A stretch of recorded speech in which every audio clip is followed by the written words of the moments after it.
Bonsoir, você chegou no Mais do Mesmo. O Mais do Mesmo é um programa produzido pela ILPN Montreal que tem como propósito principal falar mais da mesma escritura, mais da mesma doutrina e mais do mesmo Jesus. A única novidade que a gente busca aqui é a novidade de vida. E como você bem sabe, o Mais do Mesmo é quase sempre ao vivo, direcionado primeiramente aos irmãos da ILPN. Mas você que não congrega com a gente é mais do que bem-vindo.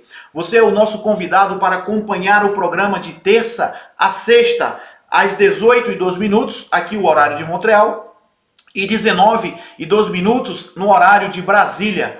Sempre às 18h02, para que a gente possa lembrar das palavras do salmista que está no Salmo 18, versículo 2, que ele diz: "O Senhor é a minha rocha, a minha fortaleza e o meu libertador. O meu Deus, o meu rochedo, em quem me refugio, o meu escudo, a força da minha salvação e a minha torre de proteção." Bem, estamos iniciando o nosso estudo e, meus irmãos, como vocês sabem, nós estamos esta semana refletindo sobre pecados intocáveis. E ontem, na introdução, nós vimos que o Evangelho ele é indispensável na vida de um cristão e que, mesmo sendo salvos por Cristo Jesus, ainda nós pecamos. Infelizmente, ainda nós estamos neste corpo corrompido por causa do pecado de Adão. E este corpo corrompido, pecador, somente se tornará limpo e perfeito depois da segunda vida de Jesus Cristo, na ressurreição dos mortos, aonde todo o corpo daqueles que foram salvos se transformarão em um corpo incorruptível e glorioso, livre de todo e qualquer pecado. Tendo isso em mente e sabendo que somos pecadores, nós precisamos reconhecer também que nós possuímos pecados que poderia chamá-los de pecados intocáveis, aqueles que são tão sutis que às vezes não percebemos. Como disse ontem na introdução do tema, trago na reflexão relacionado a 3 pecados intocáveis. São eles: o pecado da impiedade, o pecado da ansiedade e o pecado da frustração. Então, para que nós possamos iniciar a nossa reflexão hoje, nós vamos tratar aqui sobre o pecado da impiedade. Para iniciar isto, eu preciso fazer uma pergunta para que nós possamos meditar. E a pergunta é a seguinte: o que significa impiedade biblicamente? Ou seja, qual é o significado bíblico da palavra impiedade? A palavra impiedade, no significado bíblico, é a falta total de respeito a Deus. É o ato ou a ação que não agrada a Deus. É a falta de consideração apropriada em relação ao próprio Deus. Resumindo, impiedade é o estado de acreditar em Deus, enquanto adota um estilo de vida que parece negar tudo isso. E o interessante é que Jerry Bridge, em seu livro Pecados Intocáveis, ele define impiedade como uma atitude contra Deus. Ele diz o seguinte, abrindo aspas: "Impiedade pode ser definida como viver sem pensar ou pensar pouco em Deus, ou na vontade de Deus, ou na glória de Deus, ou na total dependência de Deus." Fecha aspas. Na realidade, não é difícil notar que as pessoas podem ter uma vida decente e ser ímpia, uma vez que Deus é irrelevante no seu dia a dia. Nós encontramos pessoas assim por todos os lados em nossas vidas diárias. São pessoas simpáticas, pessoas educadas, pessoas caridosas, mas Deus está longe dos seus pensamentos. Talvez até passem 1 hora por semana na igreja, mas vivem os outros dias como se Deus não existisse. A tristeza é que muitos de nós, que somos cristãos, nós vivemos o dia a dia sem pensar muito em Deus, ou nem sequer nós pensamos em Deus. É até possível que leiamos a Bíblia e oremos por alguns minutos pela manhã, mas logo em seguida já nos pegamos nos nossos afazeres do dia a dia e basicamente nós vivemos como se Deus não existisse. Dificilmente nós levamos em conta a nossa dependência de Deus ou a nossa responsabilidade com Ele. As horas correm sem que pensemos um segundo no próprio Deus. E é por isso que, nesse sentido, somos iguais aos nossos vizinhos, que são pessoas gentis, que são pessoas decentes, mas eles não são salvos. Ele nunca pensa em Deus. E nós somos que só pensamos em Deus de vez em quando. Possivelmente. Será que as nossas orações mostram preocupação com a vontade e a glória de Deus? Será que as nossas orações exprimem o desejo de viver de um modo que agrada a Deus? Ou as nossas orações são mais parecidas com uma lista de tarefas que apresentamos a Deus, pedindo-lhes que intervenha na saúde ou na necessidade financeira dos nossos familiares e amigos? Na realidade, eu quero enfatizar que eu não estou aqui julgando o motivo da sua oração. E na realidade, nós não devemos nos condenar por apresentar essas necessidades terrenas diante de Deus. Porque isso aí é um modo de nós reconhecermos que somos dependentes dele diariamente. Mas o problema é que somente orarmos por estas coisas, nós estamos tratando Deus como um office boy. Eu não sei se você concorda comigo. O problema é que as nossas orações estão sempre focadas no próprio ser humano e não em Deus. E se nós continuarmos fazendo assim, nós nos tornamos ímpios neste aspecto. No seu livro, Jerry, tratando desse assunto, ele nos traz um exemplo do apóstolo Paulo escrevendo à igreja de Colosso, aonde Paulo adverte a igreja a tudo o que for feito na vida ser feito na presença de Deus com o objetivo de agradar o próprio Deus. Eu queria que você pegasse a tua Bíblia e lesse comigo esse trecho que nós vamos agora ler e meditar no verso 22 ao 24, nas cartas dos Colossenses, no capítulo 3. Se você tiver teu aplicativo, eu queria te convidar também a abrir e ler comigo aqui. Eu vou ler aqui através da minha tela. Ele diz o seguinte: escravos, obedeçam em tudo os seus senhores terrenos, não somente para agradá-los quando eles estão observando, mas com sinceridade de coração, pelo fato de vocês temerem ao Senhor.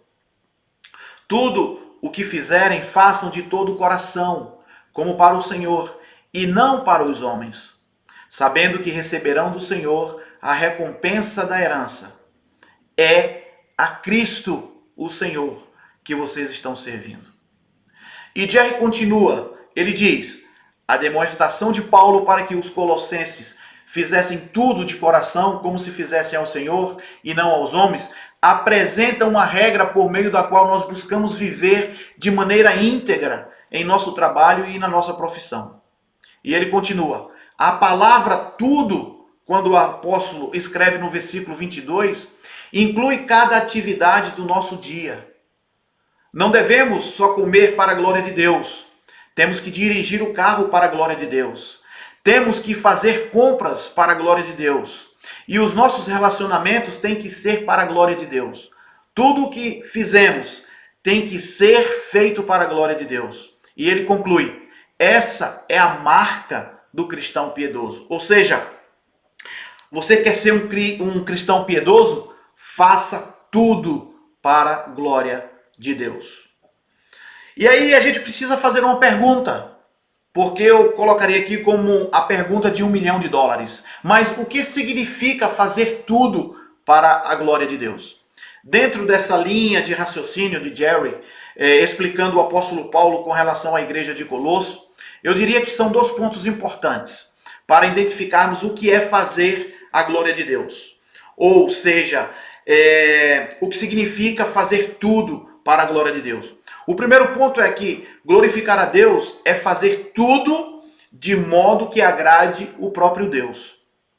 E o segundo ponto é glorificar a Deus é que todas as minhas atividades honrem a Deus perante as outras pessoas. O primeiro indicador identificado para o pecado sutil da impiedade é viver uma vida que não agrade a Deus e nem o honre. Foram os 2 pontos aqui que eu acabei de falar. Já o segundo indicador que eu quero aqui ainda refletir com você é a questão do desejo do relacionamento com Deus. Porque ter um relacionamento minguado com Deus é um indicador de um pecado de impiedade. Se nós observarmos melhor o livro de Salmos, nós iríamos identificar o desejo ardente do salmista em ter um relacionamento profundo com Deus. E para exemplificar isso aqui para você, eu quero apresentar 2 textos de 2 salmos que aqui eu separei. O primeiro é no Salmo 27, no versículo 4, e o segundo é no Salmo 42, que vai do versículo 1 ao versículo 2. Então vamos ler aqui primeiro o Salmo 27, a partir do versículo 24, do versículo 4. Ele diz: Uma coisa pedi ao Senhor, é o que procuro, que eu possa viver na casa do Senhor todos os dias da minha vida, para contemplar a bondade do Senhor e buscar a sua orientação no seu templo. E o segundo é o Salmo 42, do verso 1 ao 2, que ele diz: Como a corça anseia por águas correntes, a minha alma anseia por ti, ó Deus. A minha alma tem sede de Deus, do Deus vivo. E quando poderei entrar para apresentar-me a Deus?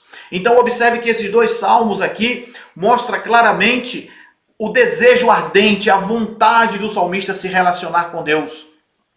E no versículo 2 do Salmo 42, ele diz: Quando é que eu poderei entrar na presença de Deus? Quando eu poderei me apresentar-me diante de Deus? Ou seja, existe isso num coração de um cristão piedoso, estar sempre na presença de Deus, agradando sempre a Deus, honrando sempre a Deus, buscando um relacionamento profundo com Deus. Eram isso que os homens santos do passado desejavam, mas hoje em dia pouco de nós se interessam por estas coisas.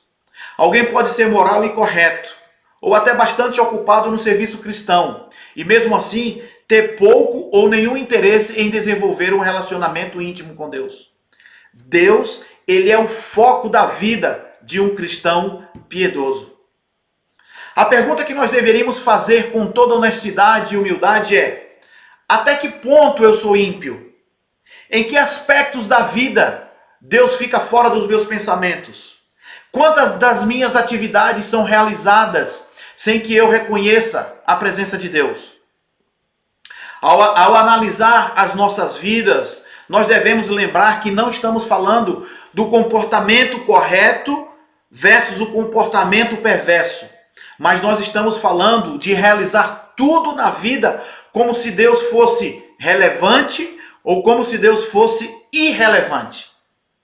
O nosso objetivo para uma vida piedosa ou de santidade deve ser o crescimento a cada vez mais de vivermos todos os minutos na presença de Deus, sendo os responsáveis perante a Ele e totalmente dependente deles. Irmãos, eu quero aqui, e eu espero ter deixado claro, que todos nós possuímos sim um pecado da impiedade, quando nós vivemos sem se preocupar muito ou nem um pouco com Deus. Mais uma vez eu gostaria de enfatizar para você que nós poderíamos ter uma vida totalmente correta, frequentar a igreja com a sua idade e tudo mais, mas mesmo assim sermos ímpios, mas mesmo assim nos tornarmos ímpios. E assim eu concluo e termino o nosso programa de hoje. E naquilo que eu acertei, a glória seja dada ao nosso bom Deus. E naquilo que eu errei, a glória seja minha mesmo. Amanhã, se Deus quiser, tem mais do mesmo livro, tem mais das mesmas doutrinas e tem mais do mesmo Cristo. A você que nos acompanhou até aqui, fica o abraço apertado da nossa igreja. Que Deus te abençoe. A bientôt. À la prochaine. Au revoir. Até mais.